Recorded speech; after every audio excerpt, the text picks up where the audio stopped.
Second invité, Alberto Borges, bonjour. Bonjour. Directeur de recherche FNRS à l'Université de Liège en océanographie. Alors, Alberto, vous étiez déjà, je pense, enfant fasciné par les océans. Vous faites la bio à l'ULB et à Liège. Et le CO2 est déjà dans votre thèse. Donc, c'était tout tracé. Oui, tout à fait. Donc, j'avais fait ma thèse doctorat pour étudier les émissions de CO2 par la mer du Nord, le canal de la Manche et le golfe de Gascogne. Et après ma thèse, j'avais décidé de travailler sous les tropiques, donc bien au chaud. Et je suis allé travailler en Inde, au Vietnam et puis en Afrique.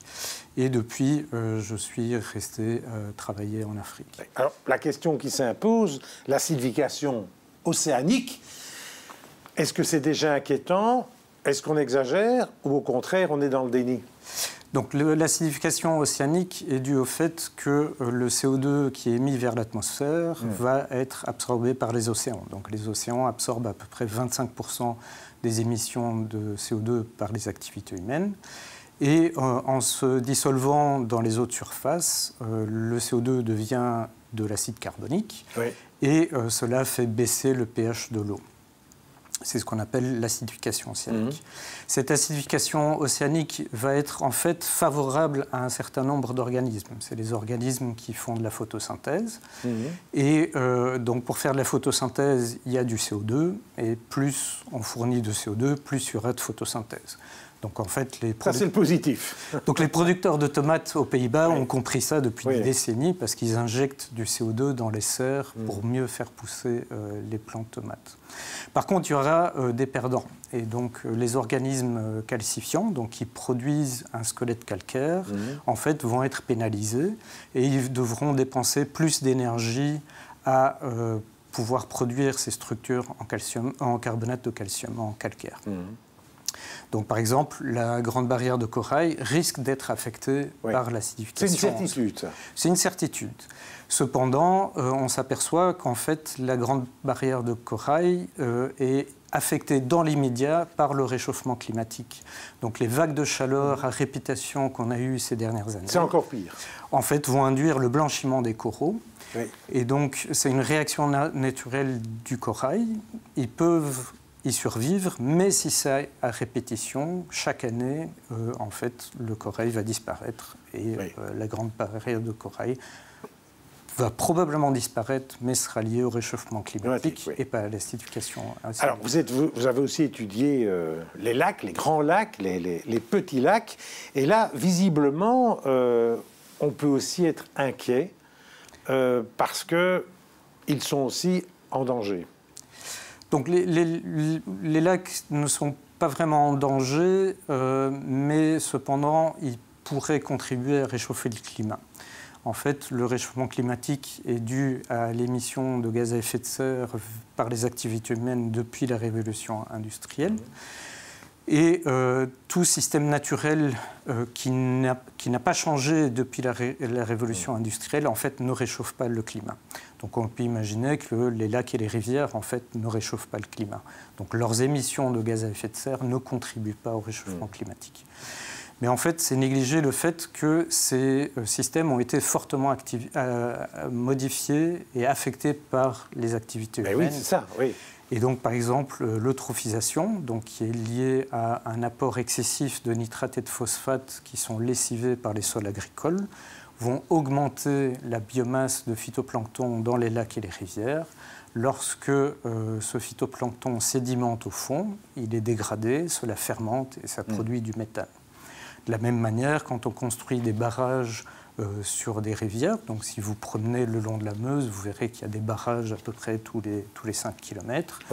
En fait, l'accumulation de matière organique au niveau de ces barrages va amener une fermentation et donc une production de méthane en excès qui va également réchauffer. Méthane, c'est 30%. 30% du réchauffement climatique est lié au méthane, oui. Alors le méthane, c'est quand même aussi l'élevage intensif, notamment. Donc l'élevage intensif, effectivement, contribue à raison de 20% l'impact de l'agriculture sur le climat qui est de 30% au total. Et donc c'est lié au fait que les bovins ont un rumen, donc ce rumen est une poche avant l'intestin, dans lequel la matière végétale, donc l'herbe qui broute, va séjourner pendant 1 à 2 journées pour en fait que les bactéries dégradent cette matière organique. Et cette dégradation, en fait, amène une fermentation et une production de méthane. Donc cela implique qu'une réduction de notre consommation de viande va avoir un effet immédiat sur le réchauffement climatique. Et donc ça, c'est quelque chose que tout citoyen peut choisir de faire, de moins manger de viande, et donc qui est également à la portée de tout citoyen. Oui, parce que, bon, alors, souvent on dit, oui, moins de voitures, même certains disaient, vous voyagez en avion 2-3 fois durant votre vie. Est-ce que vous, qui êtes un chercheur au cœur de tous ces problèmes, vous trouvez que ça, c'est la solution, ou bien il faut un autre type de solution, ou bien on est dans le déni complet pour le moment?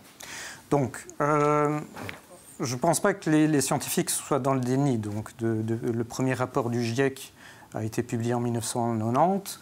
Et, on est en 2025. Et le constat reste le même 35 ans plus tard. Voilà. Donc on va... Les responsables n'ont pas entendu. Donc on va vers un mur, mais on n'a pas encore percuté ce mur. Et donc, par contre, il est grand temps qu'on commence à ralentir et à tourner le volant. Et donc il y a plusieurs niveaux d'action. Donc il y a l'alimentation, on vient de parler, une réduction de la consommation de viande. Donc cela n'implique pas d'arrêter complètement de manger de la viande et mettre tous les éleveurs au chômage. Par contre, ce qu'on peut faire, c'est manger moins souvent de la viande, mais manger de la viande de meilleure qualité. Et donc, ce qui veut dire aussi qu'on doit accompagner les éleveurs vers une production de viande de meilleure qualité et donc avec une plus grande valeur ajoutée. Donc, il faut savoir que l'agriculture, dont l'élevage en Europe, est très largement subventionné. Et donc, c'est un choix politique de, plutôt que subventionner une agriculture qui détruit le climat, avoir une agriculture qui soit vertueuse et durable. Un autre aspect sur lequel on peut agir, c'est au niveau de la production d'électricité. Donc l'électricité, il y a 2/3 de la production d'électricité, c'est pour la production et de la commercialisation de biens. Et il serait souhaitable qu'on investisse massivement vers une transition vers une production d'électricité verte. Donc, depuis quelques mois, on a trouvé des milliards pour s'armer contre la Russie. Je pense qu'il serait souhaitable de trouver ces mêmes milliards pour faire une transition vers l'énergie renouvelable, sachant que le changement climatique est une menace existentielle à la même raison que Vladimir Poutine. Oui. Le chercheur que vous êtes au cœur de cette recherche depuis tant d'années, est-ce qu'il est frustré ? Est-ce qu'il est un peu désespéré de ne pas être entendu vraiment? Surtout pour l'instant, on a l'impression que le dérèglement climatique est passé à l'as. Je pense qu'il y a en fait une offensive et une défiance vis-à-vis de la science en général. Et en fait, il y a deux causes. Il y a une cause qui est religieuse, de manière très étonnante. Et les créationnistes aux États-Unis sont extraordinairement puissants. Et donc, je pense qu'en Europe, on ne se rend pas compte à quel point c'est puissant. Et donc, ces gens-là, plutôt que s'attaquer frontalement à la théorie de l'évolution ou à la théorie du Big Bang, en fait, vont essayer de décrédibiliser l'ensemble de la science. Et donc, si on regarde de plus près, en fait, les gens qui croient que la Terre est plate, les gens qui croient que les missions lunaires ont été filmées en studio, les anti-vax, en fait, tous ces gens-là sont très proches de l'extrême droite et gravitent autour des créationnistes.